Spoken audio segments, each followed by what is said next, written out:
രണ്ടു മക്കളെ അറുംകൊല ചെയ്തതിന് ശേഷമാണ് ഈ രണ്ടുപേരും ആത്മഹത്യ ചെയ്തത് എന്നൊരു വസ്തുത നമ്മൾ മറന്നു പോകരുത്. ഒരുപക്ഷെ അവർക്ക് അങ്ങനൊരു ദുർബല നിമിഷത്തിൽ അങ്ങനൊരു തീരുമാനം എടുത്തു എങ്കിൽ ഒരിക്കലും അതിനെ ന്യായീകരിക്കാൻ സാധ്യമല്ല, ഒരിക്കലും അനുകൂലിക്കാൻ സാധ്യമല്ല. ഒരു മതവും ആത്മഹത്യയെ അനുകൂലിക്കുന്നില്ല എന്ന് മാത്രമല്ല, അത് വലിയ പാതകമായിട്ടാണ് കാണുന്നത്. പക്ഷെ അവരങ്ങനെ ചെയ്തു എങ്കിൽ ഈ രണ്ട് പിഞ്ചു മക്കൾ അവർ ജീവിച്ചു കൊള്ളട്ടെ. അവർ സ്വപ്നങ്ങളുള്ളവരാണ്, അവർ ഈ ഭൂമി ലോകത്തേക്ക് വന്നവരാണ്. അവർക്ക് ഇനിയും ഏറെ ജീവിക്കാനുണ്ട്, അവർക്ക് ഈ ലോകത്തെ ആസ്വദിക്കാനുണ്ട്, അവർക്ക് പാഠശാലകളിൽ പഠിക്കാനുണ്ട്, അവർക്ക് ഈ ലോകത്തെ തൊട്ടറിയാനുണ്ട്. ഈ പ്രിയപ്പെട്ട കുഞ്ഞു മക്കളെയെങ്കിലും അവർക്ക് വെറുതെ വിടാമായിരുന്നു എന്നതാണ് ഒരു വിനീതമായ ആലോചന. നിങ്ങൾ ആലോചിച്ച് നോക്കൂ, ഈ രണ്ട് കുഞ്ഞുങ്ങളും ഒരിക്കലും ആത്മഹത്യ ചെയ്യില്ല. ഈ രണ്ട് കുഞ്ഞുങ്ങളെയും കൊന്നതിന് ശേഷമാണ് ഈ പറയപ്പെട്ട രണ്ടാളുകൾ ഈ ദുരന്തത്തിലേക്ക് എടുത്തു ചാടിയിട്ടുള്ളത്. അപ്പോൾ ആദ്യം രണ്ട് അരുംകൊലകളാണ്, ഒരിക്കലും നമുക്ക് ന്യായീകരിക്കാൻ പറ്റാത്ത വലിയ രണ്ട് കുരുന്നു മക്കളെ നിർദാക്ഷണ്യം എടുത്തെറിഞ്ഞ് കൊന്നതിനു ശേഷമാണ് ആത്മഹത്യ എന്ന് പറയുന്ന ഒരു ദുരന്തത്തിലേക്ക് അവർ എടുത്തു ചാടുന്നത്. കേരളത്തിൽ ആത്മഹത്യ പുതിയ ഒരു വാർത്തയല്ല. നിർഭാഗ്യവശാൽ നിരന്തരമായി നമ്മുടെ നാട്ടിൽ ആത്മഹത്യകൾ നടന്നുകൊണ്ടിരിക്കുന്നു. അതിൻ്റെ കണക്ക് ദേശീയ തലത്തിൽ ശരാശരിയേക്കാൾ വർദ്ധിച്ചുകൊണ്ടിരിക്കുന്നു. മാത്രമല്ല, പ്രതിവർഷം 10,000-ഓളം ആളുകളാണ് സൂയിസൈഡ് ചെയ്യുന്നത്, സ്വന്തം ജീവനൊടുക്കി വലിയ അപരാധം ചെയ്യുന്നത്. ഒരിക്കലും ഒരു മതമോ ഒരു കോടതിയോ ഒരു നിയമവ്യവസ്ഥയോ ഒന്നും ആത്മഹത്യയെ അനുകൂലിക്കുന്നില്ല എന്നത് ഒരു വസ്തുതയാണ്. ഇവിടെ പാലക്കാട് എലവഞ്ചേരി കുമ്പളക്കോട് നഗർ സ്വദേശികളായ ഒരു കുടുംബം മുഴുവനും ആത്മഹത്യ ചെയ്ത ദുഃഖകരമായ, കേരളത്തെ മുഴുവൻ വിഷമിപ്പിച്ച, സങ്കടപ്പെടുത്തിയ, നിരാശപ്പെടുത്തിയ ഒരു വാർത്ത നമ്മളൊക്കെ വളരെ ദുഃഖത്തോടു കൂടിയാണ് കേട്ടത്, കണ്ടത്, വായിച്ചറിഞ്ഞത്. വെള്ളിയാഴ്ച വൈകുന്നേരം 5 മണിയോടെ പിറവം മുളക്കുളം പാലത്തിന് സമീപം ആ ശവശരീരങ്ങൾ പൊങ്ങി വന്ന അദാരുണമായ രംഗത്തിന് ആളുകൾ സാക്ഷിയായിട്ടുള്ളത്. ജീവിതത്തിൽ വലിയ ദാരിദ്ര്യവും കഷ്ടപ്പാടും പ്രയാസങ്ങളും ഒക്കെയായി മുന്നോട്ട് പോയൊരു ചെറിയ കുടുംബമാണ്. കോതമംഗലം SHO പ്രശാന്ത് കുമാർ സാറിൻ്റെ വാക്കുകൾ പരിശോധിക്കുമ്പോൾ നമുക്ക് മനസ്സിലാകുന്നത്, ചെറുവട്ടൂർ ലക്ഷം വീട് നഗറിലെ വാടക വീട്ടിലായിരുന്നു ഒരു വർഷക്കാലം അവർ താമസിച്ചിരുന്നത്. വാടക വീട് ഒഴിയേണ്ടി വന്നു, മറ്റൊരു വീടിന് ശ്രമിക്കുന്നു, നടക്കുന്നില്ല. 1.5 ആഴ്ച മുമ്പാണ് പോലീസിനെ അവർ സമീപിക്കുന്നത്. പോലീസുകാർ മാന്യമായി അവരോട് ഇടപെടുകയും കോതമംഗലത്ത് പീസ് വാലി എന്ന് പറയുന്ന സ്ഥാപനത്തിൽ കുടുംബത്തെ താമസിപ്പിക്കാനുള്ള ശ്രമം നടത്തി. പക്ഷേ അവിടെ സ്ത്രീകൾക്ക് മാത്രമായിരുന്നു അവസരം ഉണ്ടായിരുന്നത്. മാത്രമല്ല, അവർക്ക് കാഴ്ചയ്ക്ക് പരിമിതിയുള്ള സഹോദരിയാണ് തൻ്റെ ഭാര്യ. അതുകൊണ്ട് തൻ്റെ സഹായം എന്തായിരുന്നാലും വേണ്ടിവരും എന്ന നിലയ്ക്ക് അവിടെ താമസിപ്പിക്കാൻ കഴിഞ്ഞില്ല. പിന്നീട് പോലീസുകാരുടെ നേതൃത്വത്തിൽ തന്നെ ഒരു ലോഡ്ജിൽ റൂം എടുത്തു കൊടുക്കുന്നു. അങ്ങനെ അവിടെ താമസിച്ചുകൊണ്ട് പുതിയ ഒരു വാടക ഇടം, ഒരു വീട് പോലീസുകാരുടെ നേതൃത്വത്തിൽ തന്നെ അന്വേഷിക്കുന്നു. അവസാനം കോതമംഗലത്ത് നെല്ലിക്കുഴി എന്ന് പറയുന്ന സ്ഥലത്ത് ഒരു വീട്, അവർക്ക് പറ്റിയൊരു വീട് കാണുകയും അത് അവിടെ കൊണ്ടുപോയി കാണിക്കുകയും അത് ഓക്കെ ആണെന്ന് അവർ പറയുകയും ഒക്കെ ചെയ്തു. അങ്ങനെ അവസാനം ഈ വീട്ടിലേക്ക് താമസം മാറാൻ വേണ്ടി താമസിക്കാനുള്ള പുതിയ സൗകര്യങ്ങളും സാധനങ്ങളും ഒക്കെ ആയി പോലീസുകാരുൾപ്പെടെ വന്നു. അവരെ കൂട്ടാൻ വരുമ്പോൾ പള്ളിയിലേക്ക് പോയി എന്നാണ് അവിടുന്ന് അറിയാൻ കഴിഞ്ഞത്. കുറഞ്ഞ സമയങ്ങൾക്കുള്ളിൽ ഈ ദുരന്ത വാർത്ത വളരെ ഞെട്ടലോടുകൂടിയാണ് ഈ പോലീസുകാർ അറിയുന്നത്. അതിനിടയിൽ അവർക്കൊരു മൊബൈൽ വാങ്ങിക്കൊടുക്കണമെന്ന് പോലീസുകാർ തന്നെ ചിന്തിച്ചിട്ടുണ്ടായിരുന്നു, അവരിൽ ചർച്ചയുണ്ടായിരുന്നു. കാരണം അവർക്ക് എന്തെങ്കിലും ബുദ്ധിമുട്ടുണ്ടെങ്കിൽ പോലീസുകാരെ അറിയിക്കാനും എന്തെങ്കിലും ആവശ്യത്തിന് പോലീസുകാർക്ക് ബന്ധപ്പെടാനും. അങ്ങനെ അവരുടെ ആധാർ ചോദിച്ചിരുന്നു, സിം കാർഡ് എടുക്കാൻ വേണ്ടി. അപ്പോൾ അങ്ങനെയൊക്കെ അത് ഈ പറഞ്ഞ SHO വളരെ കൃത്യമായി പറയുന്നുണ്ട്.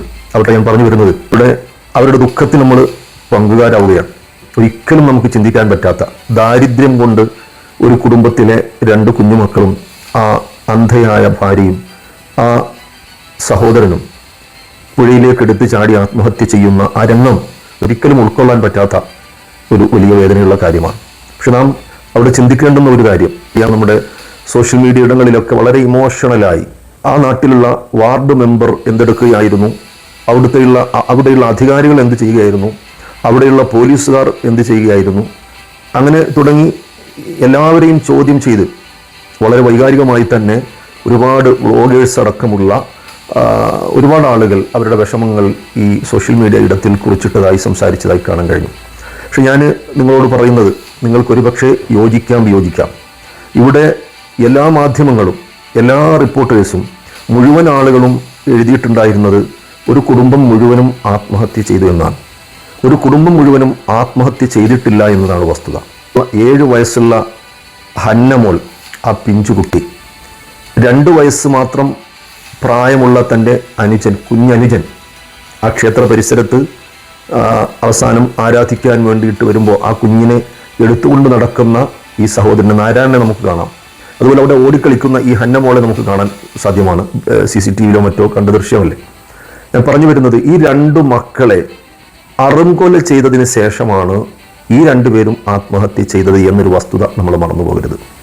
ഒരുപക്ഷെ അവർക്ക് അങ്ങനൊരു ദുർബല നിമിഷത്തിൽ അങ്ങനൊരു തീരുമാനം എടുത്തു എങ്കിൽ ഒരിക്കലും അതിനെ ന്യായീകരിക്കാൻ സാധ്യമല്ല, ഒരിക്കലും അനുകൂലിക്കാൻ സാധ്യമല്ല. ഒരു മതവും ആത്മഹത്യയെ അനുകൂലിക്കുന്നില്ല എന്ന് മാത്രമല്ല, അത് വലിയ പാതകമായിട്ടാണ് കാണുന്നത്.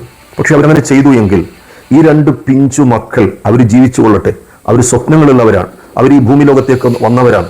അവർക്ക് ഇനിയും ഏറെ ജീവിക്കാനുണ്ട്, അവർക്ക് ഈ ലോകത്തെ ആസ്വദിക്കാനുണ്ട്, അവർക്ക് പാഠശാലകളിൽ പഠിക്കാനുണ്ട്, അവർക്ക് ഈ ലോകത്തെ തൊട്ടറിയാനുണ്ട്.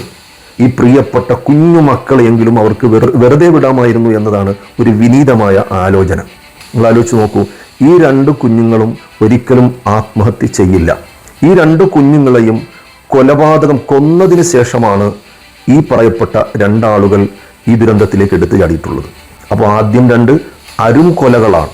ഒരിക്കലും നമുക്ക് ന്യായീകരിക്കാൻ പറ്റാത്ത വലിയ രണ്ട് കുരുന്നു മക്കളെ നിർദാക്ഷണ്യം എടുത്തെറിഞ്ഞ് കൊന്നതിനു ശേഷമാണ് ആത്മഹത്യ എന്ന് പറയുന്ന ഒരു ദുരന്തത്തിലേക്ക് അവർ എടുത്തു ചാടുന്നത്. ഒരല്പം വിശാലമായി പറഞ്ഞാൽ, ഈ അന്ധയായ ഈ സാധുവായ സഹോദരിയെ കൂടി ആത്മഹത്യക്ക് അദ്ദേഹം പ്രേരിപ്പിച്ചു എന്നൊരു കുറ്റവുമുണ്ട്. ഞാൻ അദ്ദേഹത്തിനെ ആക്ഷേപിക്കാനോ ആ മരണവാർത്തയിൽ ദുഃഖിച്ചവരെ ഒന്നും കൂടി വിഷമിപ്പിക്കാനോ അല്ലെങ്കിൽ അവരെ നിരാശപ്പെടുത്താനോ ഒന്നുമല്ല, ഒരു വസ്തുത പറയുകയാണ്. പലപ്പോഴും മരണാനന്തര ബഹുമതികൾ പലപ്പോഴും നമ്മൾ പ്രസിദ്ധപ്പെടുത്താറുണ്ട്, വായിക്കാറുണ്ട്.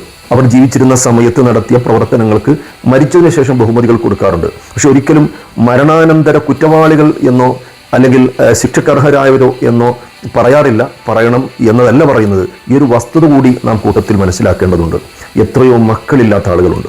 ഈ കുഞ്ഞു മക്കളെ അവർ ഉപേക്ഷിച്ചിരുന്നെങ്കിൽ, അവരുടെ ഈ ദുരന്തത്തിലേക്ക് അവരാ കുഞ്ഞുങ്ങളെ കൊന്നു കളഞ്ഞില്ലായിരുന്നെങ്കിൽ ആ പ്രിയപ്പെട്ട മക്കൾ സന്തോഷത്തോടുകൂടി അവർ ജീവിക്കുമായിരുന്നു. അവരെ രക്ഷപ്പെടുത്താൻ ആളുണ്ടാകുമായിരുന്നു. പ്രിയപ്പെട്ട മക്കൾ വളർന്നു വലുതാകുമായിരുന്നു. ആ മക്കളെ അവർ ഉപേക്ഷിച്ചിരുന്നെങ്കിൽ, അവർ നിർദാക്ഷിണ്യം കൊന്നില്ലായിരുന്നെങ്കിൽ, അവരെ ഈ ഒരു കയത്തിലേക്ക് എടുത്തെറിഞ്ഞില്ലായിരുന്നെങ്കിൽ ആ പ്രിയപ്പെട്ട മക്കൾ അവർ രക്ഷപ്പെടുമായിരുന്നു, അവർ പഠിക്കുമായിരുന്നു, അവർ വളരുമായിരുന്നു. എന്ന് മാത്രമല്ല, എത്രയോ ദമ്പതികൾ വർഷങ്ങളോളം മക്കളില്ലാതെ കോടിക്കണക്കിന് രൂപ ചെലവഴിച്ചിട്ടും പടച്ച തമ്പുരാൻ, ദൈവം തമ്പുരാൻ ഒരു കുഞ്ഞിനെ കൊടുക്കാതെ വളരെ വിഷമിച്ച് കരഞ്ഞ് അവരുടെ ജീവിതം തെള്ളി നീക്കുന്ന എത്രയെത്രയോ ആളുകൾ നമ്മുടെ മുമ്പിലുണ്ട്. മാത്രമല്ല, ഒരു ദത്തെടുക്കാനുള്ള പ്രൊസീജിയർ, അതിൻ്റെ റൂൾസ് ഒക്കെ വളരെ വലുതായതുകൊണ്ട് തന്നെ ഒരു കുഞ്ഞിനെ ദത്തെടുക്കാൻ വേണ്ടി വർഷങ്ങളോളം കാത്തു നിൽക്കുന്നവരും ഉണ്ട് എന്ന് നാം മറന്നുപോകരുത്. മാത്രമല്ല, ഇത് സമൂഹത്തിന് കൊടുക്കുന്ന ഒരു ദുസൂചനയുണ്ട്. എല്ലാറ്റിനും പരിഹാരം ഈ കുഞ്ഞുങ്ങളെയും കൊന്നുകളഞ്ഞ് മരണത്തിലേക്ക് എടുത്തു ചാടിയാൽ പിന്നെയുള്ള സമൂഹം മുഴുവനും നമുക്ക് വേണ്ടി വിലപിക്കുകയും അല്ലെങ്കിൽ അവരെ ഓർത്ത് കരയുകയൊക്കെ ചെയ്യും. അത്രയെങ്കിലും ആശ്വാസം കിട്ടട്ടെ എന്ന നിലയ്ക്ക് ചിന്തിക്കുന്നവരും ചെറുതല്ല. മറ്റൊരു കാര്യം, ചില പോസ്റ്റുകൾ കാണാൻ കഴിഞ്ഞു. ക്ഷേത്രമുറ്റത്ത് വന്ന് ആരാധന നടത്തിയതിനു ശേഷമാണ് ആ കുടുംബം മരണത്തിലേക്ക് എത്തുന്നത്. അപ്പോൾ ഈ ക്ഷേത്രത്തിൽ കുന്നുകൂടിയിട്ടുള്ള സമ്പത്തിനെ കുറിച്ച്, കോടാനുകോടി രൂപയെക്കുറിച്ചൊക്കെ ചർച്ച ചെയ്യുന്നവരുണ്ട്. സ്വാഭാവികമായിട്ടും നമ്മളൊക്കെ ഓർത്തു പോകും. അത് കേവലം ക്ഷേത്രത്തിൽ മാത്രമല്ല, അത് മുസ്ലിം പള്ളികളിലാകട്ടെ അല്ലെങ്കിൽ ക്രിസ്ത്യൻ ചർച്ചുകളിലാകട്ടെ ക്ഷേത്രങ്ങളിലാകട്ടെ, എങ്ങനെയായിരുന്നാലും അത് പൊതുസമൂഹത്തിന് ഉപകാരപ്പെടണം. നന്മയുടെ വഴിക്ക് അതിനെ ഉപയോഗപ്പെടുത്തണം. വിശ്വാസികളുടെ വികാരത്തെ വ്രണപ്പെടുത്തുകയില്ല. നമുക്കറിയാം, തിരുവനന്തപുരം പത്മനാഭ സ്വാമി ക്ഷേത്രത്തിൻ്റെ സമ്പത്തിൻ്റെ വിഷയം ഒക്കെ ചർച്ച ചെയ്താണ്. 2011 ആ വിഷയവുമായി ബന്ധപ്പെട്ട് സർക്കാർ ഉത്തരവിടുകയും 6 അറകളുള്ള ആ ക്ഷേത്രത്തിൻ്റെ നിലവറകൾ, അറകളിൽ ഒന്നാമത്തെ അറ അറ തുറന്നപ്പോൾ തന്നെ, ആ നിലവറ തുറക്കുമ്പോൾ തന്നെ ഏകദേശം 1,20,000 കോടി രൂപയുടെ സമ്പത്താണ് കണക്ക് കൂട്ടിയിട്ടുള്ളത്. ബി അറയുമായി ബന്ധപ്പെട്ട ചർച്ചകളും അങ്ങനെയുള്ള വിഷയങ്ങളും വിശ്വാസപരമായ വിഷയങ്ങളും ഒക്കെ അങ്ങനെ പോകുന്നു. വാസ്തവത്തിൽ ഇത് മറ്റൊരു മതക്കാരന് ഉപയോഗപ്പെടുത്തണമെന്ന് എനിക്ക് വ്യക്തിപരമായി അഭിപ്രായമില്ല. എങ്കിലും ക്ഷേത്രത്തിൽ പൂജിക്കപ്പെടുന്ന, ആരാധിക്കപ്പെടുന്ന, അതിൽ വിശ്വാസമുള്ള ആളുകൾക്കെങ്കിലും അതുകൊണ്ട് ഇങ്ങനൊരു മരണ മുഖത്തേക്ക് എടുത്തു ചാടുന്നതിന് മുമ്പ് ഏതെങ്കിലും രൂപത്തിൽ അത് പ്രയോജനപ്പെടുത്തണം എന്ന ഒരു ചെറിയ റിക്വസ്റ്റ് ഇതിനോട് യോജിക്കുന്നവരും ഉണ്ടാകും. അങ്ങനെ ആ കോടാനുകോടികളുള്ള ക്ഷേത്രത്തിൻ്റെ കാര്യം മാത്രമല്ല, എത്രയോ ക്ഷേത്രങ്ങളിൽ വാസ്തവത്തിൽ ഹൈന്ദവ സഹോദരങ്ങൾ തന്നെ ഈ വിഷയം പലപ്പോഴും പല വീഡിയോകളിലായി സംസാരിക്കുന്നത് കേട്ടിട്ടുണ്ട്. ഏത് ആരാധനാലയങ്ങളാകട്ടെ അവിടെ പൊതുസമൂഹത്തിന് അല്ലെങ്കിൽ അറ്റ്ലീസ്റ്റ് ആ വിശ്വാസം ഉൾക്കൊള്ളുന്ന സാധുക്കളായ ആളുകൾക്കെങ്കിലും ഉപയോഗപ്പെടുത്താൻ പറ്റുന്ന രൂപത്തിലേക്ക് അതിൻ്റെ സാമ്പത്തിക സംവിധാനം തിരിച്ചുവിടണം എന്നുകൂടി ഒരഭിപ്രായം ഇവിടെ വെക്കുകയാണ്. അപ്പോൾ അതുകൊണ്ട് ഒരിക്കലും ആത്മഹത്യ പരിഹാരമല്ല എന്ന് മാത്രമല്ല, പരിഹാരമില്ലാത്തൊരു വിഷയവും പ്രപഞ്ചത്തിൽ ഇല്ല. പരിഹാരമില്ലാത്തൊരു വിഷയവും പ്രപഞ്ചത്തിലില്ല. നിങ്ങൾ നോക്കൂ, ഞാൻ ചുരുക്കുകയാണ്. ഈ ആത്മഹത്യയിലേക്ക് എടുത്തു ചാടിയ ഈ കുടുംബം, ആ കുടുംബത്തിൻ്റെ സാമ്പത്തിക പശ്ചാത്തലം ഒരുപക്ഷെ വളരെ പ്രയാസകരമാണ്. എന്നാൽ ഈ കുടുംബത്തിനേക്കാൾ എത്രയോ വളരെ പ്രയാസത്തിലും പ്രതിസന്ധിയിലും മുന്നോട്ട് പോകുന്ന ലക്ഷക്കണക്കിന് കുടുംബങ്ങൾ ഈ മലയാളിക്കരയിലുണ്ട്. ആലോചിച്ച് നോക്കൂ, ക്യാൻസർ എന്ന മഹാരോഗം പിടിപെട്ട് നിവർത്തിയില്ലാതെ ജനങ്ങൾ പിരിച്ച് മറ്റുള്ള ആളുകളുടെ സഹായത്തിൽ കഴിയുന്ന ലക്ഷോപലക്ഷം ആളുകളുണ്ട്. കിടക്കാടമില്ലാത്തവരുണ്ട്. നാം എറണാകുളം പോലെയുള്ള സിറ്റികളിലേക്ക് നമ്മൾ ആ സിഗ്നലിൽ വാഹനം നിർത്തിയാൽ കുരുന്നു മക്കളടക്കമുള്ളവർ ഒരു നേരത്തെ അന്നത്തിന് വേണ്ടി ഏതെങ്കിലും കളിപ്പാട്ടങ്ങളോ അവശ്യ സാധനങ്ങളോ കൗതുക വസ്തുക്കളും കച്ചവട സാധനങ്ങളുമായി ആ വാഹനത്തിൻ്റെ ഗ്ലാസ്സിൽ മുട്ടി അവർ വളരെ ദയനീയമായി നോക്കുന്ന നൂറുകണക്കിന് ആയിരക്കണക്കിന് ആളുകൾ നമ്മുടെ നാട്ടിലുണ്ട്. അപ്പോൾ അതുകൊണ്ട് പ്രയാസങ്ങളും പ്രതിസന്ധികളും ദാരിദ്ര്യവും വീടില്ലാത്ത അവസ്ഥയും രോഗാതുരമായ സാഹചര്യവുമൊക്കെ അതൊരു ജീവിതത്തിൻ്റെ ഭാഗമാണ്. ഒരിക്കലും നമുക്ക് തിരിച്ചെടുക്കാൻ സാധ്യമല്ലാത്ത, തിരിച്ചു നടക്കാൻ സാധ്യമല്ലാത്ത മരണമുഖത്തേക്ക് എടുത്തു ചാടി മറ്റൊരു വലിയ ദുരന്തത്തിൻ്റെ വാതിൽ തുറക്കരുത് എന്ന് കേരളത്തിൽ പ്രത്യേകിച്ചും, പ്രബുദ്ധ കേരളത്തിൽ പ്രത്യേകിച്ചും, സാംസ്കാരിക കേരളമെന്നും വിദ്യാഭ്യാസ കേരളമെന്നും സാക്ഷര കേരളമെന്നൊക്കെ നമ്മൾ പലപ്പോഴും പാടുകയും പറയുകയും പുകഴ്ത്തുകയും ഒക്കെ ചെയ്യുമ്പോഴും നമ്മുടെ കേരളത്തിൻ്റെ പ്രത്യേകിച്ച് യുവസമൂഹത്തിൻ്റെ പുതിയ കാലത്തെ മരണവാർത്തകളും ആത്മഹത്യാ നിരക്കുകളും നമ്മെ വല്ലാതെ ഭയപ്പെടുത്തുന്നതാണ്. വളരെ ജാഗ്രതയോടെ മുന്നോട്ട് പോവുക. പടച്ചവൻ ദൈവം തമ്പുരാൻ എല്ലാവർക്കും നന്മ നൽകട്ടെ. അമരണപ്പെട്ടു പോയ അവരുടെ ബാക്കിയുള്ള കുടുംബങ്ങൾക്കൊക്കെ മനസമാധാനം കൊടുക്കട്ടെ. ഇങ്ങനെ ഒരു ദുരന്തം നമുക്കിനി കേൾക്കാൻ ഇടവരാതിരിക്കട്ടെ എന്ന് പ്രാർത്ഥിക്കുന്നു.